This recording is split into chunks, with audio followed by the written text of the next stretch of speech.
오랜만에 다시 설교를 하는데 말씀 제목이 강림 준비할 시간을 넉넉히 주려고 그동안 좀 쉬었던 건데 아무튼 이해하시기 바랍니다. 그동안 준비 잘했는지 모르겠네. 오늘 주제가 뭐냐? 준비를 잘하는 것도 중요하지만 우리가 뭘 얼마나 준비를 잘하겠냐? 그게 핵심입니다. 성경의 주제라는 것은 예수 그리스도죠. 직접적으로 예수란 말이 안 나와도 사실 구약은 전부 다 예수 그리스도를 겨냥하고 있는 그런 영적인 코드다. 그걸 놓치면 안 됩니다. 그래서 제가 이제 가끔 성경을 이렇게 해석하거나 여러분들에게 풀어드릴 때는 시중에서 듣지 못하는 얘기들이 좀 많잖아요. 오랫동안 나오고 좀 신앙생활 하신 분은 좀 이해할 건데 그런 것들이 뭐 내가 굉장히 독특한 사고방식을 가졌거나 내가 믿는 하나님이 일반적인 하나님이 아닌 다른 하나님이 아니죠.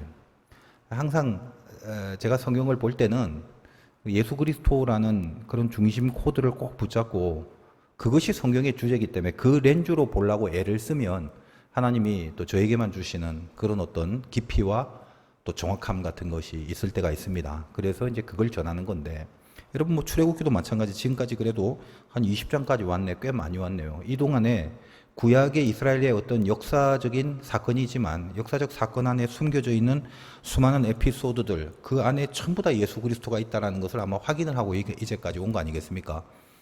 뭐 당장 여러분 유월절 사건부터 시작하여 그 유월절은 예수 그리스도의 어린 양의 피고 또 마라의 쓴물 사건도 기억이 날 것이고 또 반석에서 물을 내는 사건도 마찬가지고 그런 무리바 사건들 뭐 일일이 또 설명하려면 시간이 길어지잖아. 그런 것들이 다 어떤 겁니까? 겉으로 보여지는 것은 어떤 표면적인 문제 그리고 그 표면적인 문제를 어떻게 해결했나라는 결론 뭐 이런 거겠지만 그 밑바닥에 왜 하필 그런 식의 문제와 왜 하필 그런 식의 해법인가 라는 것을 제가 설명해 주면서 그 밑바닥에 예수 그리스도로 인한 어떤 구원의 복음들이 강렬하게 깔려 있기 때문이다라고 이미 이제 말씀을 드렸습니다. 뭐 또 얘기할 건 없고 그래서 우리가 지금까지 다루어 봤듯이 전부 어찌 보면 예수 그리스도를 예표하는 사건들로 기록되어 있죠. 자, 오늘 이제 19장 뭐 7절부터지만 앞에 1절부터 6절까지 내용이 뭐였냐? 오래돼서 이제 뭐 다 잊어버렸겠지만 한번 언급합시다. 자, 간단하죠. 자, 너희들 이제 제사장 나라 삼겠다 그겁니다. 얼마나 귀한 부르심이에요. 이스라엘 백성으로 하여금 400년 이상을 애굽에서 노예에 살이한 그들을 하나님의 전적인 은혜로 끄집어내서 감히 이 세상에 제사장 나라로 삼겠다는 참 귀한 약속을 줍니다. 그러니까 그 귀한 부르심이 그냥 그대로 있는 게 아니라 여긴 어떤 조건이 하나 달려있죠. 물론 그 조건 때문에 하나님이 작정하시는 것을 싹수 봐가면서 하겠다라는 건 아니에요. 그 조건으로 들어가 있는 옵션이 뭐냐? 19장 5절 같은 데 보면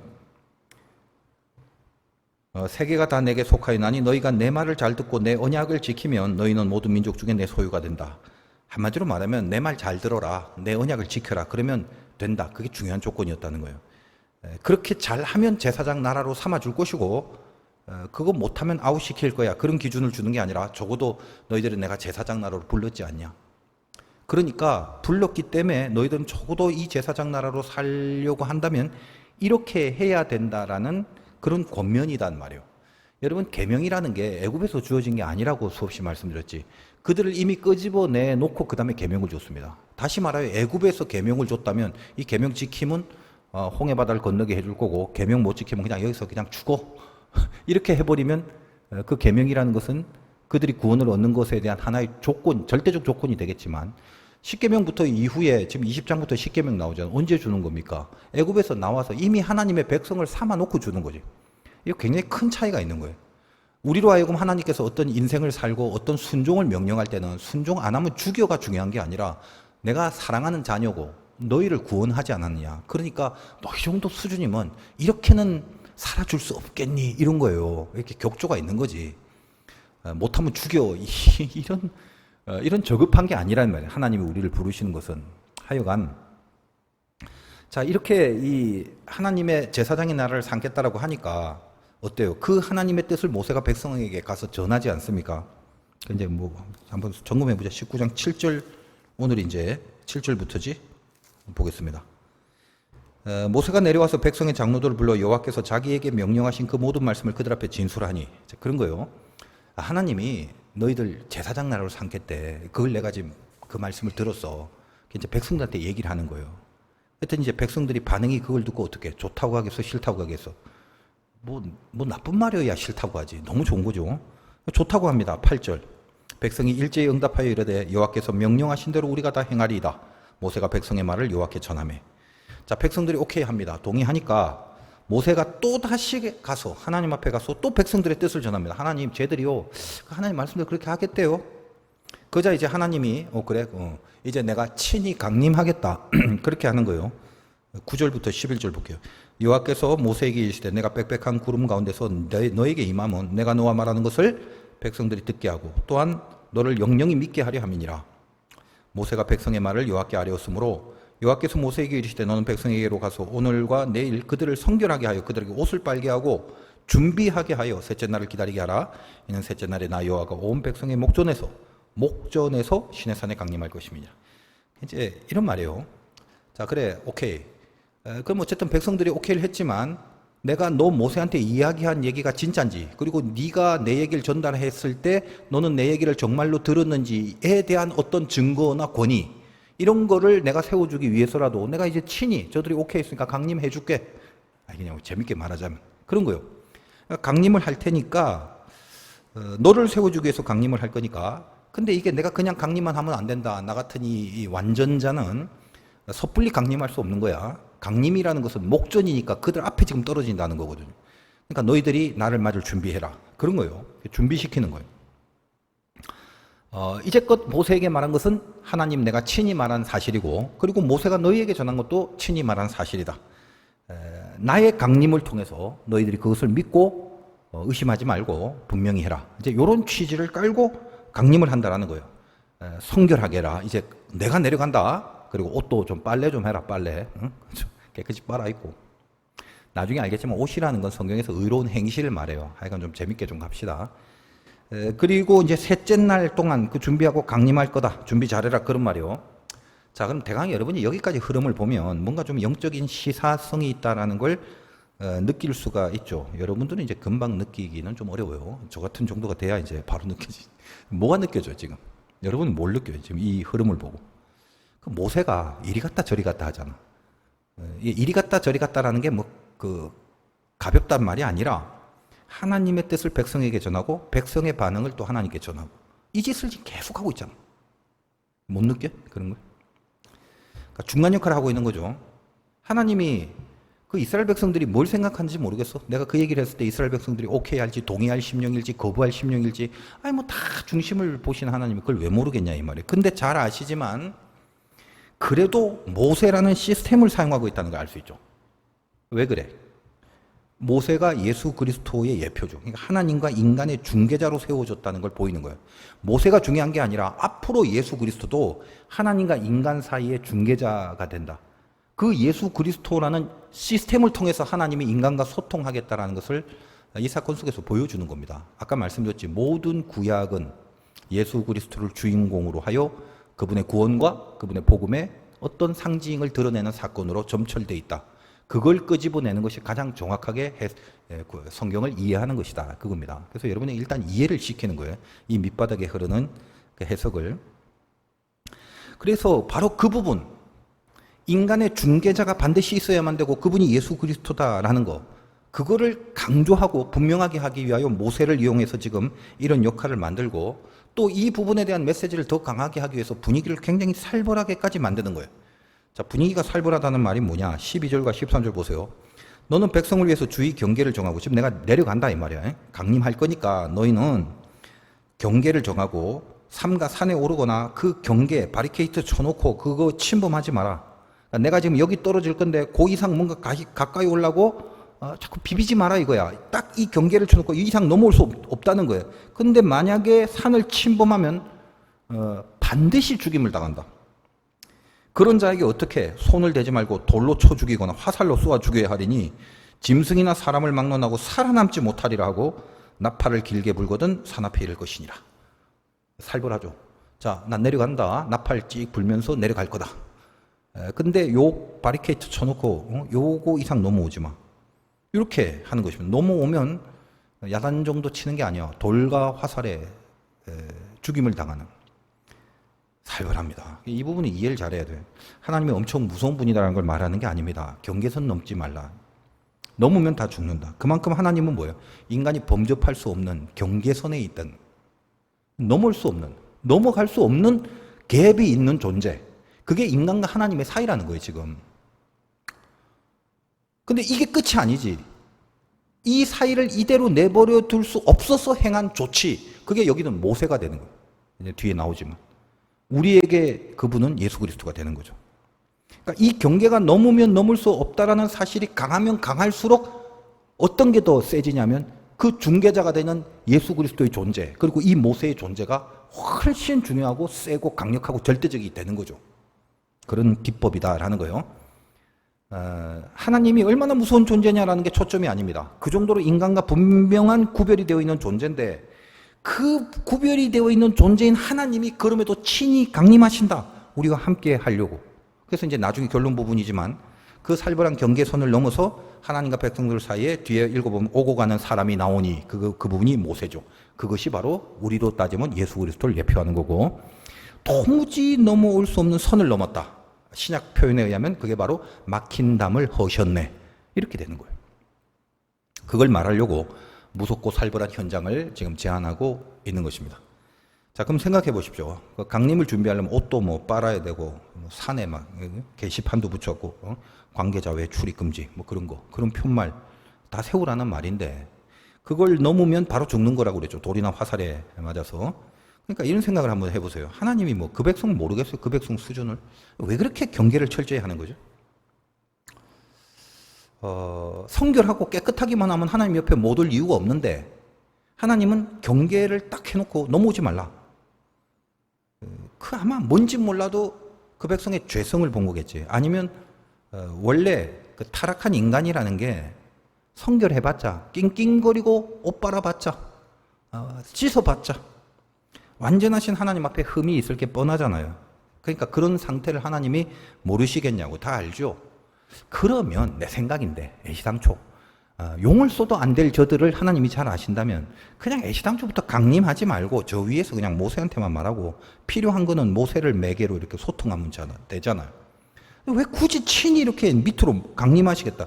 그것도 그 목전이란 표현, 그 앞에 실제로는 백성들이 쳐다보지도 못하게 하는 살벌한 분위기를 연출하시기까지 하면서 또 굳이 그렇게 강림하시겠다 하느냐, 이런 말이에요. 지금 이 본문을 이런 식으로 생각하는 사람은 거의 없다고 보면 돼. 여러분들에게 제가 생각하는 방식을 지금 주는 거야. 왜?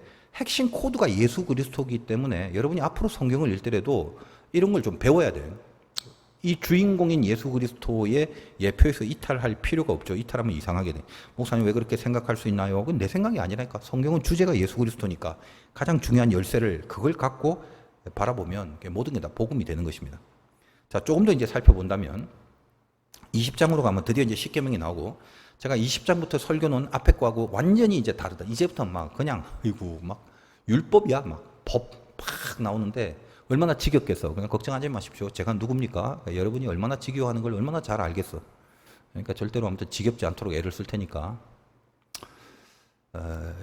이번 기회에 20장 이후부터 하나님의 계명에 대해서 여러분 철저히 한번 학습을 할 수 있는 그런 좋은 기회로 삼았으면 좋겠고, 본격적인 율법이 시작되는 부분은 20장인데 출애굽기 기록 방법이 약간 좀 어려워요. 뭐 다른 성경도 어려운 게 좀 많지만 이 사건의 순서를 시간대로 쭉 기록을 한 게 원칙이지만 중요한 메시지를 위해선 시간의 순서보다는 메시지 위주의 순서로 기록을 해놓기도 하고 그런 부분이 있기 때문에 그걸 파악하는 게 좀 어려움이 있어. 학자들이 좀 연구를 많이 하는데 항상 중요한 건 그래서 무슨 이것을 어떤 편집 비평, 뭐 문서 비평 이런 게 중요한 게 아니라 메시지가 중요한 법이거든요. 그러니까 좀 이제 쉽게 이제부터 설명할 테니까 졸지 말고 일단 잘 살펴보기 바래요. 항상 설교 진행하고 이 시간쯤 되면 운명이 결판나야 하는 거예요. 이 시간에 조는 쓴 사람 그리고 더 몰입하는 사람. 저 그래도 이제 참 감사해요. 졸더라도 여기 나와 있는 게 이게 너무 대견한 거예요.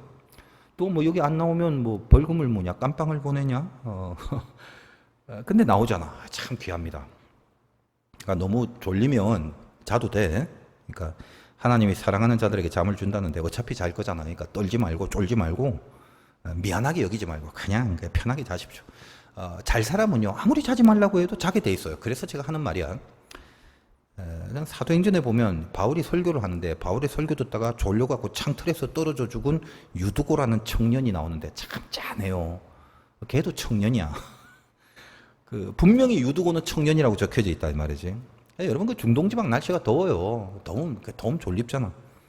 그러니까 총일 하루 종일 일을 했던 그 몸으로 피곤한데 모르지 뭐 일을 해서 피곤한지 밤새 게임을 했는지 넷플릭스 보느라 피곤했는지 모르겠지만 하여간 나름대로 그 상황 속에서는 그 현장에서 설교 잘 들으려고 3층에서 설교가 지금 3층 다락방에서 설교를 하는데 3층 창문에 걸터 앉아서 설교를 듣는 겁니다. 그 3층 창문에 걸터 앉는다. 그러니까 바람을 좀 불면서 잠 깨려고 몰입하려고 그 위험하지만 거기에 그 위험을 감수하고 앉아서 설교를 들은 거야. 근데 결국 졸음을 이기지 못하고 떨어져 죽은 거죠.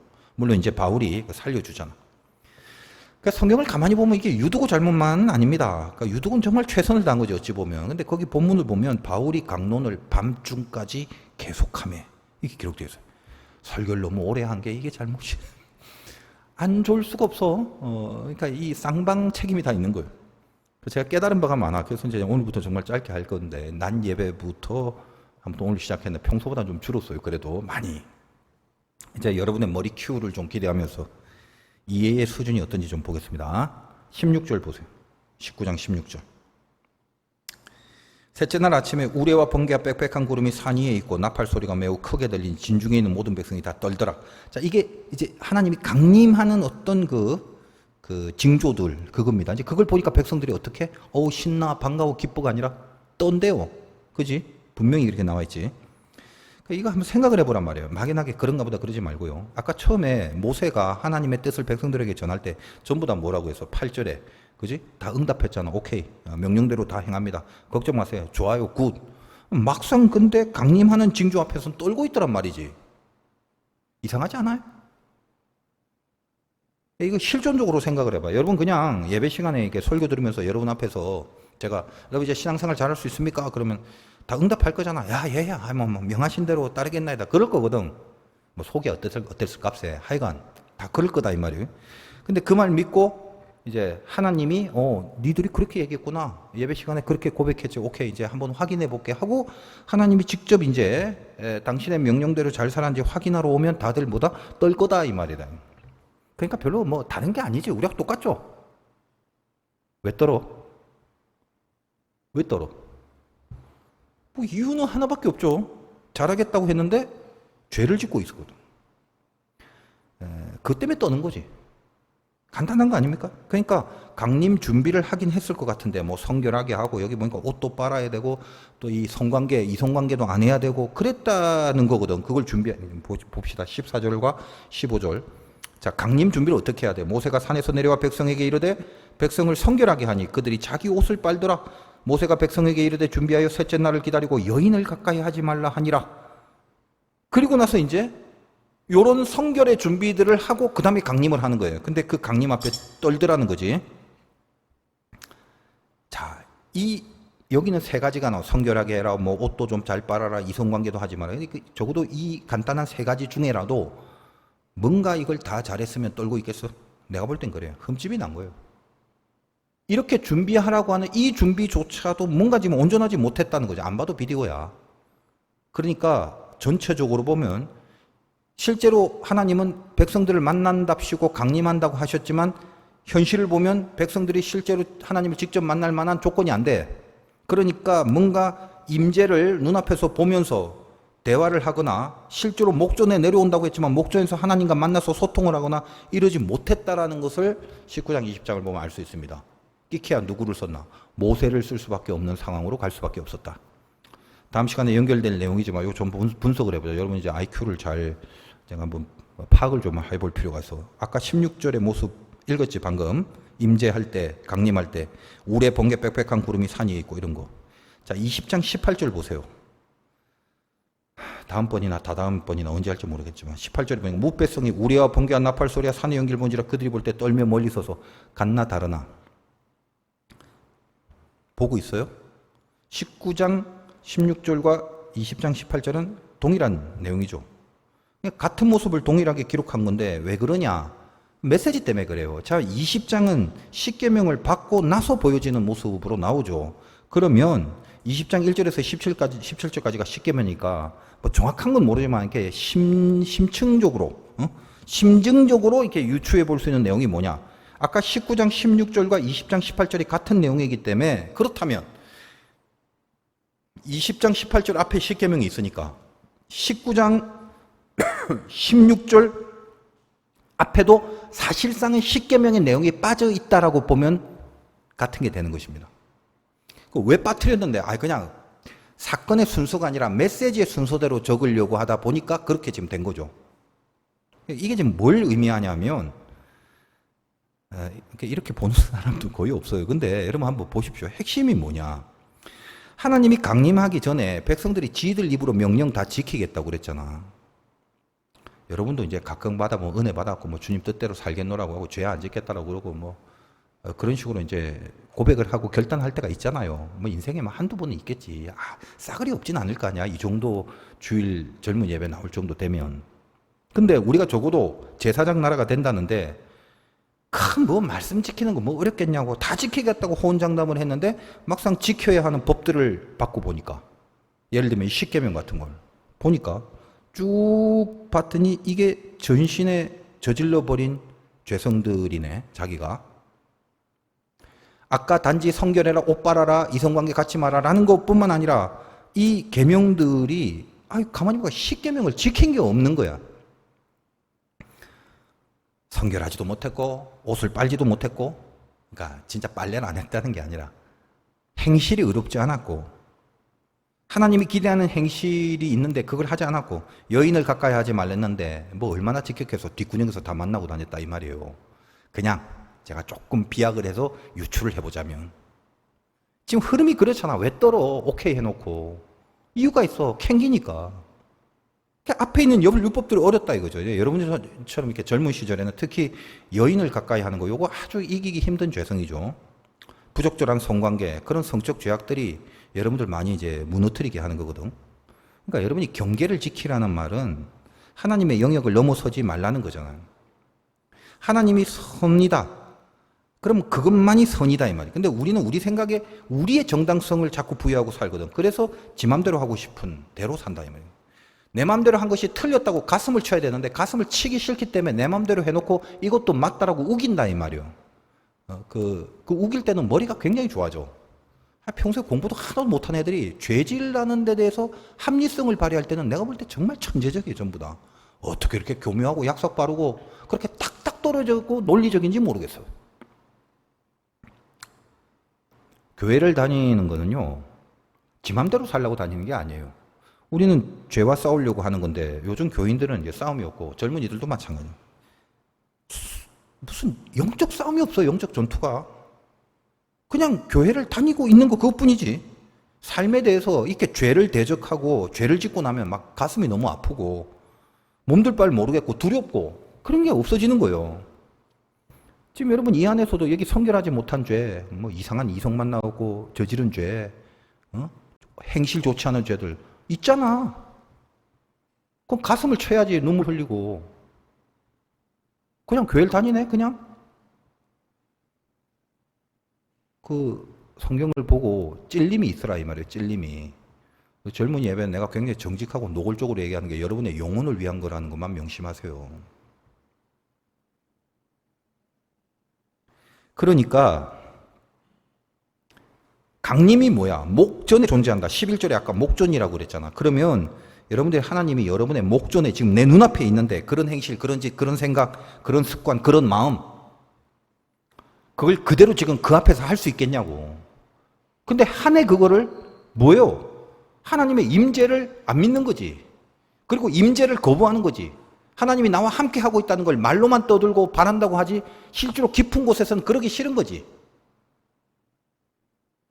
여러분 우리가 수준이 어떤 수준이냐면 오늘 말씀처럼 결국 내버려두면 돌로 맞거나 화살에 맞아 죽든가 그거 말고는 방법이 없는 종자들이다 이 말이에요. 그걸 시사하는 게 오늘 본문이에요. 자, 그럼 어쩌라고? 뭐 어쩌긴 죽어야죠. 늘 하는 얘기죠. 처음에 말씀드렸죠. 우리가 말씀 제목이 강림 준비인데 강림을 준비할 수준이 못 되는 게 오늘 본문의 제목이다. 그 어떻게? 다 죽는 것뿐입니다. 근데 이제 십계명을 다음 시간부터 다루겠지만 그 중에 지킬 수 있는 게 하나도 없다는 걸 뼈저리게 느끼게 될 거예요. 십계명을 보면. 그러니까 여러분들이 이걸 알아야 돼요. 하나님이 살아계신다면, 살아계신 거 믿잖아. 그러니까 살아계신다면 우린 사실 큰일 난 거야, 지금. 이 계명 앞에서. 강림 준비고 뭐고 그냥 다 하나같이 죽을 죄인밖에 없다는 거지. 그래서 우리가 복음서에 와서 요즘 제가 요한복음 설교를 하는데 끝까지 구원과 복음 이야기죠. 여러분이 다 듣고 있을 거라고 생각하는데 제발 좀 들어라. 이게 요즘은 시대가 험악해져 갖고 내가 한 설교를 내가 들으라고 하는 말 자체가 옛날에는 쑥스럽고 민망하고 뭐 그럴까 했는데 지금은 아니야. 여러분 쳐들어야 돼. 아주 그냥 귀가 멍할 정도까지, 귀에서 그냥 물집이 잡힐 정도까지 그냥 들어야 돼. 지금 시대가 그렇게 됐다고. 그러니까 우리는 할 수 없는데 예수님이 대신 죽으심으로 우리 죄를 사시는 길을 열어주신 거. 이게 기독교의 진리고 이게 구원이라는 거. 그걸 제시해 주는 게 복음서잖아요. 여러분 율법 보십시오. 십계명 그거 지키라고 준 건데 지킬 만한 사람이 없어. 그러니까 떨고 있더라.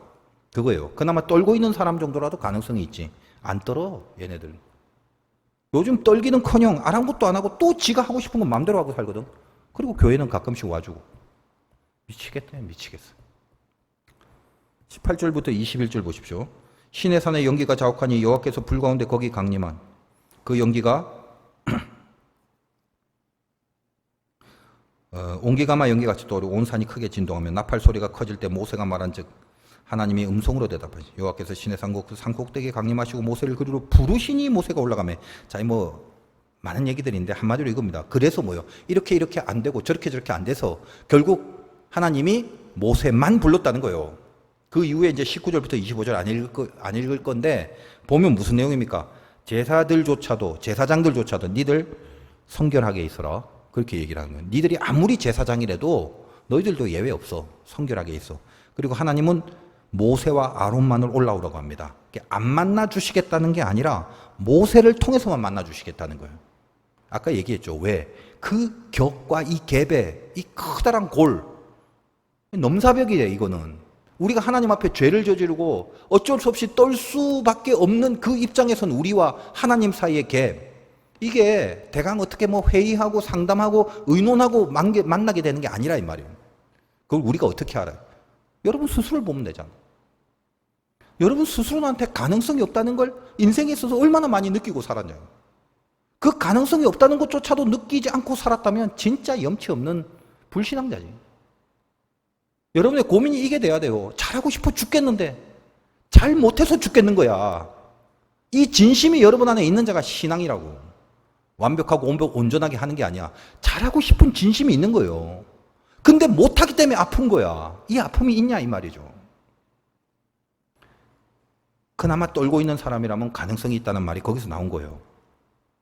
그러니까 모세를 통해서 만나준다. 20장 19절에 백성들이 뭐라고 하냐. 이제 다음 시간에 다루겠지만 20장은 그래도 이렇게 나 모세에게 이르되 당신이 우리에게 말씀하소서 우리가 들으리이다. 하나님이 우리에게 말씀하시지 말게 하소서 우리가 죽을 거 하나이다. 이 백성들의 마음이다. 쫄아갖고 하나님 직접 강림하셔서 나한테 얘기를 하거나 평가를 하면 난 죽을 일밖에 없습니다. 그러니까 하나님과 가까워지고 싶고 하나님 놓치면 안 되니까 모세여 당신을 통해서 얘기해달라. 이런 모습이 된 이게 예수 그리스도의 이름으로 기도하는 우리들의 모습이고 예수를 통해서만 하나님 앞에 나아갈 수 있다는 그 메시지를 주는 거죠. 아까 얘기했다시피 모든 구약은 예수 그리스도를 예표하는 거라고 그랬죠. 이게 이제 오늘 그 19장, 20장 앞까지의 본문의 메시지입니다. 오직 예수 그리스도를 통해서 그분으로 말미암아 우리가 하나님께 나아갈 수 있다는 복음을 강하게 시사하는 장면이다 이거죠. 자, 여러분 뭐 인생이 앞으로 죽을 날이 아니라 살 날이 더 많았죠. 그게 젊은이들이죠. 그러니까 준비할 거 많지. 그래서 이제 준비만 잘 되면 다 풀릴 것 같죠. 그래서 다 웬만하면 이제 준비할 수 있는 실력들이 본인들에게 있다고 다들 그렇게 생각을 하죠. 파이팅 정신 참 좋아요. 좋은데 그 중요한 거 잊지 마세요. 여러분이 예수 안에 살고 하나님의 자녀가 된 이상 운명이라는 정체를 잘 봐야 돼요. 여러분은 우연히 지배할 수 있는 운명이 이제는 아니야. 하나님의 섭리, 오직 하나님의 인도하심만이 여러분의 운명이 되는 거예요. 그러니까 더 이상 여러분 사주팔자, 토정비걸 뭐 점치고 이런 거 하지 마. 그게 여러분한테 해당이 안 돼. 오직 하나님의 이끄심의 힘, 그것만이 여러분의 운명이 된 거예요. 그게 하나님의 자녀로서의 인생입니다. 그걸 믿어야 돼요. 인도하심에 대해서. 그러니까 여러분은 제가 늘 말씀드리지만 믿음 중에 가장 중요한 믿음이 뭐냐면 인도하심에 대한 믿음인데, 그게 뭐냐면 여러분의 지금이 인도하심에 있다라는 확신이 있어야 돼. 아, 지금 나 마음에 안 드는데요. 그래서 인도하심을 믿어라 이거예요. 지금 여러분은 불 가운데 지나고 물 가운데 지날 때가 있어요. 아, 뜨거워 죽겠네. 아우, 여기 내가 빠져 죽을 수도 있네. 아, 사망한 음침한 골짜기네. 맞아. 좋다는 게 아니야. 근데 그게 뭐다? 지금 하나님의 드라이브 중에 있음을 믿는 거예요. 그러면 마땅히 내가 여기서 이 물과 불 가운데서 뭘 해야 될지 아는 거지. 널브러져가고 절망하고 포기하고 있을 거예요? 아니면 에라이 관절하고 불평하고 원망하고 있을 거냐고. 뭘 어떻게 해야 되는지 인도하심에 대한 믿음이 있는 사람은 내가 지금 맞닥뜨리는 상황 속에서의 내 스탠스가 달라진다 이 말이야. 그걸 믿음이라고 하지. 아, 그런 믿음 안 가질 바에 뭐 하려고 여기 나와갖고 예배드리고 그래. 하나님의 인도하심을 믿는 게 얼마나 강력한 건데. 그리고 그게 진리라니까. 그러니까 중요한 거 잊지 마세요. 여러분이 준비한 것으로 살아가는 사람이 아니에요. 아무리 잘 준비했다 할지라도 그 준비된 걸로 여러분의 인생이 펼쳐지지가 않는다니까. 내 인생 최대의 간증이 뭐라고 그랬어? 예수 믿고 나서 내 뜻대로 된 게 하나도 없더라. 이것이 나의 간증이요. 아, 생각해보면 진짜 황당해요. 근데 더 시간이 지나면 드디어 이해가 되는 거죠. 예수 믿는 인생이라는 건 가르쳐주고 이해시키고 일로 와 안 해요. 영문도 모르게 이끌려가. 그리고 당할 때까지도 해석이 안 돼. 그리고 시간이 많이 지난 뒤에 끄떡이게 만들어. 여러분이 이 깊은 인생의 원리를 알 때, 그때쯤 돼야 이제 여러분은 나이가 들었다 이렇게 얘기를 하게 됩니다. 아직 모르는 친구들이 많죠. 젊을 때는 에너지가 많아서 그래. 말이 좀 길어지는데 정리를 하겠습니다. 여러분이 안 믿는 사람들보다 뭔가 더 잘 준비하고 싶어서 하나님 믿는 거요? 하나님 준비만 하면 잘 풀릴 줄 내가 아니까 쟤보다는 더 잘 준비할 수 있는 능력 좀 주세요. 이러려고 여러분이 예수 믿는 거냐 이 말이에요. 대부분 그런 심리가 있지. 여러분, 이스라엘 백성들은 모세 없으면 그냥 끝나는 운명입니다. 이건 모세가 대단하다라는 말을 하려는 게 아니라 예수 그리스도로 인해서 오직 예수를 믿는 그 믿음만이 그들에게 길을 열게 하신다는 걸 잊지 말라는 거예요. 그거 붙잡고 가라. 강림을 준비한다는 건 여러분 안에 예수를 믿는 믿음을 준비한다는 말이에요. 예전에 내가 인천에 목회하러 오면서 목회를 어떻게 잘 준비할까 그 기도를 하려고 저 김해에 있는 높은 산에 올라가서 기도를 하는데 이틀 동안 그냥 밥만 들이다 먹고 그냥 잠만 계속 자다가 정말 게으르고 죄송하더라고. 근데 이렇게 몸이 너무 피곤하다 보니까 거기서 막 산에서 해주는 나물밥 이런 거 먹으니까 밥도 또 엄청 많이 먹게 되고 막 밑에 또 거기는 궁부를 그냥 막 지글지글 끓어. 그러니까 배 이렇게 부르지 등 타시고 배 부르지 잠만 자지. 이틀 동안 자니까 너무 죄송스러운데 그다음 이제 3일째 되는 날 내가 이제 동굴 큰 바위를 파서 만든 기도굴을 알게 돼서 글로 기도를 하러 가게 됩니다. 그 산의 기도원이 굉장히 높아요. 바위산인데 굉장히 높아요. 올라가는 데마도 몇 시간 걸려갖고 굉장히 힘든 데야. 근데 그 굴에 들어가자마자 바로 나왔어요. 너무 더러워갖고 막 먼지도 끼고 뭐 기도한 사람이 한동안 기도를 안 한 것 같아. 조그만 책상인데 막 먼지 뽀얗고 거미줄 쳐있고 나오는데 하나님이 내 마음속에 마음의 소리를 들려주는 거지. 너 왜 나오냐? 아니 더러우니까 나오죠. 그때 주님이 제한테 드리는 마음의 소리가 그 더러운 곳이 네 마음과 같다 이렇게 얘기를 하시고 그래서 내가 들어가서 참 눈물 많이 흘렸어요. 갖고 있는 수건으로 거기 다 청소하고 거기 무릎 꿇고 그 청소할 때 막 먼지가 나오고 그러지. 근데 이게 내 마음이다라고 생각하니까 그런 게 아랑곳되지 않더라고. 그냥 다 청소하고 무릎 꿇고 하나님 어떻게 목회를 준비할까요? 이걸 기도하러 가는데 무릎 꿇고 나서 어떤 기도가 나오냐면 준비하겠다는 기도는 하나도 안 나와. 전부 회개. 눈물만 나더라고. 다 내 잘못이고 보니까 다 내 교만이고 다 내 생각이고 다 내 의견이고 그런 기도를 한참 하고 눈물을 많이 흘리고 회개를 했는데 그때 내 마음속에 들려주신 주님의 말씀이에요. 너 목회는 준비하는 거 아니야. 뭔데요? 정비하는 거야. 그래서 제가 준비와 정비의 개념을 분명히 알고 왔습니다. 정비가 뭐요? 깨끗하게. 너는 네 마음을 깨끗하게 하는 거에 애를 써라. 그 깨끗한 그릇 위에 내가 하는 게 목회다. 이제 이걸 내가 배운 거죠. 그래서 여러분 보다시피 가만히 보면 제가 조금 약간 그 목사님들하고는 조금 결이 좀 다른 게 있어. 시중 목사님들하고 내가 낫다라는 게 아니라 나는 그렇게 큰 실력도 없고 뭐 그렇게 큰 열심도 없어요. 그래서 나는 전적으로 하나님 앞에 맡기고 싶은 마음이 사실은 이런 부분이 훨씬 저한테는 큽니다. 단 백조가 물에 뜨려고 막. 그러니까 열심히 내 안에서 내 마음을 정결케 하기 위한 발악을 하고는 있어야지. 하나님이 해주시게끔 하는 그거는 만들어야 될 거 아니야. 왜냐하면 그거밖에 없으니까. 그 힘 말고는 다른 게 없으니까. 여러분도 근데 마찬가지라는 거예요. 회개라는 게 왜 중요하냐? 정직한 자기 실체가 드러납니다. 정직하지 않고 회개할 수 있는 사람은 없어요. 해본 사람 알잖아. 여러분이 하나님과 관계를 맺는 데 있어서 제일 중요한 게 뭐냐? 내가 만나야지. 내가 하나님을 만나야지. 나 아닌 척한 또 다른 자아가 하나님을 만날 수는 없잖아. 여러분 사람과 사람의 만남도 얼마든지 어때요? 가면 쓰고 만날 수 있죠. 내가 나를 만들어서 거짓된 내가 하나님과 만나려고 하니까 변화가 안 되는 거예요. 하나님 앞에 페르소나라는 건 의미가 없어요. 페르소나라는 게 뭐 그 가면이잖아. 여기서 personal, 페르소나, personal, 인격이란 말이 나오는데 사람은 1000개의 페르소나를 갖고 있다. 다중이야, 다중이 여러분 모두가. 얼마나 다중인지 스스로 알지. 그 1000개를 갖고 세상을 살아간다는 거예요.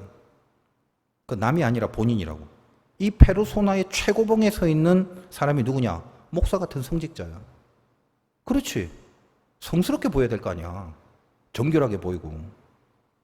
종교로 먹고 사는 사람들. 그 목소리. 야, 그 흉내도 못 내. 그 얼굴. 그 기름기. 그 눈빛. 그 뭔지 모르는 그 있어. 그 손에 들고 있는 성경도 이렇게 좀 뻗어 있게. 그런 거 하나하나가 전부 다 이 페르소나적인 요소가 많아요. 페르소나는 나중에 이게 깊어지면요. 진짜 자기가 뭔지도 모르게 되는 정체성 상실이 오는 경우가 대부분이에요. 성직자들한테 그게 많아요. 저 같은 사람들. 나는 그래도 계속 조심하지. 되도록 거룩하게 안 보이려고. 되도록 뭔가 이렇게 고상하게 안 보이려고 애를 쓰고 노력을 하는 그런 추세에 있습니다만 뭘 알아야 되냐? 여러분 다윗이 범죄한 후에 지적을 받고 회개를 하는데 거기서 제일 유명한 정말 깊은 진실된 고백, 정직한 영을 새롭게 해달라. 얼마든지 가면 쓸 수 있잖아. 여러분 사울과 다윗의 차이가 뭐예요? 사울은 페르소나에 아주 능수능란하지. 이거 그 하나님 앞에 드리려고 좋은 거 빼놨어요. 뭘 드리려고 해? 지가 먹으려고 그런 거고. 이거 백성들이 이렇게 전쟁에 나가야 되니까 하나님 앞에 기도해야 되잖아요. 그러니까 막 제사장이 아니었는데 내가 그냥 제사 좀 지냈어요. 그러니까 하나님의 뜻을 이게 하여간 이 페르소나적인 요소가 굉장히 많아요. 근데 다윗은 뭐가 탁월하냐면 죄를 지었어요. 죄는 사울보다 현실적으로 더 많이 진 것 같아. 더 진한 죄를. 근데 어떻게 했다? 지적을 받았을 때 페르소나가 없어요. 항상 다윗의 가장 큰 강점이 뭐냐? 지적받으면 정직하게 꿇어 엎드려 버리는 거예요. 근데 남자답지. 그러니까 이렇게 다윗이 멋있다 이 말이에요. 사람이 죄를 안 질 수 있나? 근데 정직해지라 이거예요.